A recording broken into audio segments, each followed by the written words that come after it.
এই টয়া, জানিস আমার বাবা এবার শহর থেকে কতগুলো বাহারি খেলনা নিয়ে এসেছে। তার মধ্যে একটা মস্ত বড় খয়েরি রঙের টেডি পুতুল আছে। তাই নাকি জয়া?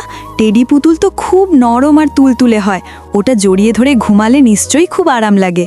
ওরে টয়া, তোর মা তোকে কবে টেডি পুতুল কিনে দেবে রে? তোর মতো গরিবের কপালে কি আর ওসব দামি খেলনা জোটে? তুই সবসময় আমাকে এমন কথা শুনিয়ে কষ্ট দিস কেন জয়া? আমি তো তোর কাছে খেলনা চাইনি, গরিব হলেও আমাদের কষ্ট লাগে। চাসনি তো কি হয়েছে? আমাদের পুতুল দেখে তোর লোভ লাগছে সেটা তো বুঝতেই পারছি। তুই তো সেই পুরনো মাটির পুতুল নিয়েই থাকবি।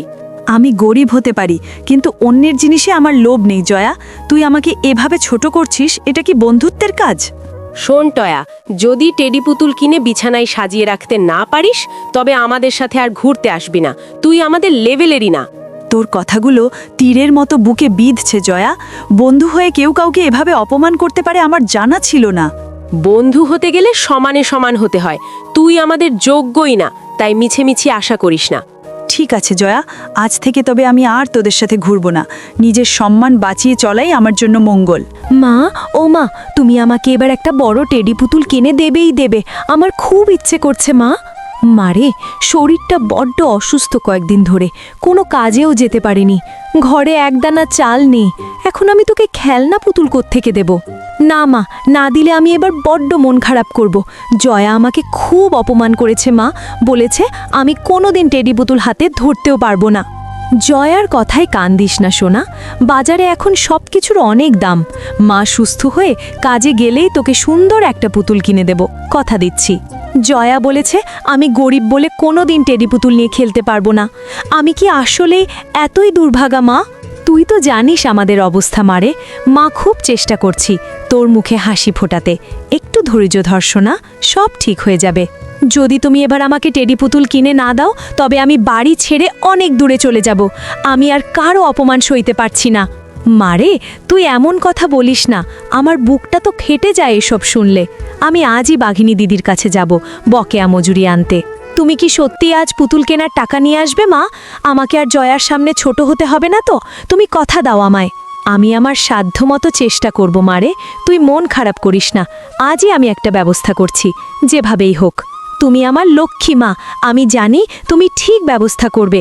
আমি পথ চেয়ে বসে থাকবো মা, তুই ঘরে থাকছো না। আমি ভগবানের নাম নিয়ে বের হচ্ছি, দেখি দিদি টাকাটা আজ দেন কিনা। দিদি, আমার কাজগুলো তো প্রায় শেষ। আগের কদিনের বকেয়া টাকাটা কি আজ দেওয়া যাবে? মেয়েটা একটা খেলনা পুতুল কিনবে বলে খুব কাঁদছে। তুই তো সবসময় কাজে ফাঁকি দিস আর টাকা চাওয়ার সময় সবার আগে আসিস। তোর লজ্জা করে না বারবার টাকা চাইতে? দিদি, আমি খুব অসুস্থ ছিলাম কয়েকদিন, তাই আসতে পারিনি। মেয়েটা খুব জেদ ধরেছে টেডি পুতুল নেবে বলে, না হলেও কিছুতেই শান্ত হচ্ছে না। তোর শখ দেখে তো অবাক হচ্ছি, গরিবের আবার টেডি পুতুল দিয়ে খেলার শখ কোত্থেকে আসে? একটা দিনের মজুরি তোকে কেন দেব শুনি? দিদি, আপনার কাছে এটা সামান্য টাকা, কিন্তু আমার মেয়ের মুখে হাসি ফোটাতে এটাই অনেক। দয়া করে ফিরিয়ে দেবেন না আমায়। বললাম তো টাকা নেই, এখন আমার চোখের সামনে থেকে দূর হ। যা অন্য কোথাও দেখগে, আমাকে আর বিরক্ত করিস না এখন। আপনার কাছে হাত জোড় করছি দিদি, সামান্য কিছু টাকা দিলেও মেয়েটার জেদ মিটত। ওর কান্নাকাটি আমি মা হয়ে সইতে পারছি না। এক কথা বারবার বললে তোকে কাজ থেকেই ছাড়িয়ে দেব চিরতরে। এক্ষুনি যা আমার সামনে থেকে, একদম মেজাজ খারাপ করিস না। মেয়েটাকে কথা দিয়ে আসলাম কিনে দেব, এখন ওকে গিয়ে আমি কি বলবো? ভগবান, তুমিই সহায় হও এই বিপদে। ভিখারির মতো দাঁড়িয়ে থাকলেই টাকা পাওয়া যায় না, কাজ করলে তবেই টাকা। যা ভাগ এখান থেকে, নয়তো ঝাড়ু পেটা করব।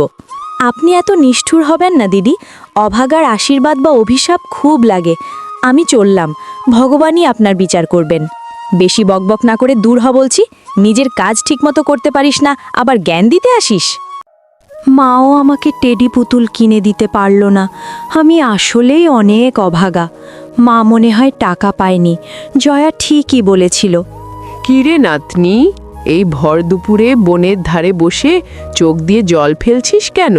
তোর কি হয়েছে? আপনি কে দিদা? আপনাকে তো আগে কখনো দেখিনি। আমার খুব মন খারাপ দিদা, তাই কাঁদছি। তোর কষ্টটা কি শুনি? কি এমন হারালি যে এত কান্না? দিদা, আমার খুব একটা খেলনা টেডি পুতুল কিনতে ইচ্ছে করছে, কিন্তু আমাদের কেনার সামর্থ্য নেই। জয়া আমাকে অপমান করেছে। ওরে পাগলি, এই সামান্য কারণে কেউ কাঁদে। এই নে, এই টাকাটা রাখ, এটা দিয়ে তুই তোর মনের মতো করে পুতুল কিনে নিস। না না দিদা, মা বলেছে কারো কাছ থেকে হাত পেতে টাকা নিতে নেই। আপনি বয়স্ক মানুষ, আপনার টাকা আমি কেন নেব? আরে শোন, আমি খুশি হয়ে দিচ্ছি, তুই তো আমার নাতনির মতো, তোর এই সুন্দর মুখে হাসি দেখলে আমার ভালো লাগবে। কিন্তু দিদা, আপনি কে? আপনাকে পরে এই টাকা আমি কোথায় ফেরত দেব? ফেরত দিতে হবে না রে নাতনি, তুই শুধু পুতুলটা নিয়ে খেলে আনন্দ করিস, তাতেই আমার হবে। যা, চট করে দোকানে যা। আপনি অনেক দয়ালু দিদা, আপনার এই উপকারের কথা আমি কোনোদিন ভুলব না। ভগবান আপনার মঙ্গল করবেন। আয় তবে, আসি নাতনি, ভালো থাকিস আর প্রাণ ভরে খেলিস, তোকে অনেক আশীর্বাদ করি। ও দোকানদার কাকা, আমাকে ওই বড় লাল রঙের টেডি পুতুলটা দিন তো, যেটা খুব নরম। আরে টয়া যে, এই খেলনা পুতুল তো অনেক দামি, এটা দাম পড়বে 200 টাকা। তোর কাছে কি এত টাকা আছে? 200 টাকা? কাকা, মেলায় তো ছোট পুতুল 100 টাকায় পাওয়া যায়। আপনি এই নরম পুতুলের জন্য এত বেশি কেন বলছেন? এটা শহরের ভালো মাল রেখো কি, এটার লোমগুলো খুব উন্নত মানের, নিতে হলে 200 টাকাই লাগবে, এর নিচে দিলে আমার লোকসান হবে। কাকা, আপনি যদি এত বেশি দাম রাখেন তবে তো এই পুতুল কেউ কিনবে না। আমি তো আপনার নিয়মিত কাস্টমার, আপনি ন্যায্য দাম রাখুন। ওসব বলে লাভ নেই, জিনিসের যে দাম বেড়েছে তার খবর রাখিস, নিতে চাইলে নাও, নয়তো খেলনা রেখে দাও। আচ্ছা কাকা, শুনুন, এই পুতুলটার একপাশে তো একটু দাগ লেগে আছে আর বডিতে ধুলো জমেছে, মনে হচ্ছে অনেক দিন ধরে এটা দোকানে পড়ে আছে। কই দেখি তো। হ্যাঁ, রোদ লেগে বডিতে একটু ধুলো জমেছে বটে, কিন্তু পুতুল একদম নতুন। আপনি আমাকে ওটা 150 টাকায় দিয়ে দিন, কারণ ওটা পুরনো কালেকশন। আপনি দিলে আপনার একটা অবিকৃত মাল বিক্রি হয়ে যেত। তুই তো দেখি ভারী বুদ্ধিমতী মেয়ে। ঠিক আছে, ওটা অনেকদিন দোকানে পড়ে আছে বলেই তোকে 150 টাকায় দিচ্ছি, দে টাকা দে। এই নিন 150 টাকা, আর একটা পলিথিন দেবেন যাতে আমি পুতুলটা পরিষ্কার করে বাড়ি নিয়ে যেতে পারি। এই নে তোর টেডি পুতুল, তুই আসলেই জাদরেল মেয়ে, বড় হয়ে অনেক বড় অফিসার হবে মনে হচ্ছে। মা, ও মা, তাড়াতাড়ি বাইরে এসো, দেখো আমি কি নিয়ে এসেছি, জয়ার থেকেও বড় টেডি পুতুল। ওরে ভগবান, এত বড় খেলনা পুতুল তুই কোথায় পেলি টয়া? আমি তো তোকে টাকা দিতে পারিনি। মা, বনের ধারে এক অচেনা দিদা আমাকে টাকাটা দিয়েছে, আমি তাকে সাহায্য চেয়েছিলাম, তিনি দয়া করে দিলেন। অচেনা মানুষের থেকে টাকা নিলি কেন? তুই কি জানিস না দুনিয়াটা কতটা নিষ্ঠুর হতে পারে? কত মানুষ কত রকম ফন্দি করে।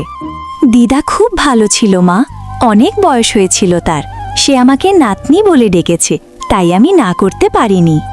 মারে, অভাব আমাদের আছে ঠিকই, কিন্তু অপরিচিত কারোর থেকে টাকা নেওয়াটা চুরির চেয়েও ভয়ঙ্কর হতে পারে। তোকে যদি কেউ তুলে নিয়ে যেত? আমি তো শুধু পুতুল কিনতে চেয়েছিলাম মা, জয়া আমাকে বারবার গরিব বলে গালি দিচ্ছিল, আমার সহ্য হচ্ছিল না। জয়ার কথায় কেন তুই পা দিলি? ওর দেওয়া কষ্ট তো বাইরের ক্ষত, কিন্তু সম্মান হারিয়ে কিছু পাওয়াটা হলো মনের ক্ষত। আমি বুঝতে পেরেছি মা, কিন্তু টাকাটা তো আমি বুদ্ধি খাটিয়ে দোকানদার কাকার কাছ থেকে অনেক কম দামে পুতুল কিনে বাঁচিয়েছি। বুদ্ধি থাকা ভালো, কিন্তু সেই বুদ্ধি সঠিক পথে লাগানো দরকার। মনে রাখিস, অপরিচিত কারোর দেওয়া উপহার বিষের মতো হতে পারে।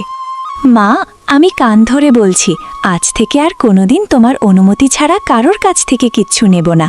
তুমি আমাকে ক্ষমা করে দাও। আচ্ছা ঠিক আছে, এবার শান্ত হ। অভাব আসুক, দুঃখ আসুক, কিন্তু আমরা যেন আমাদের মর্যাদা আর সাবধানতা কোনোদিন ভুলে না যাই।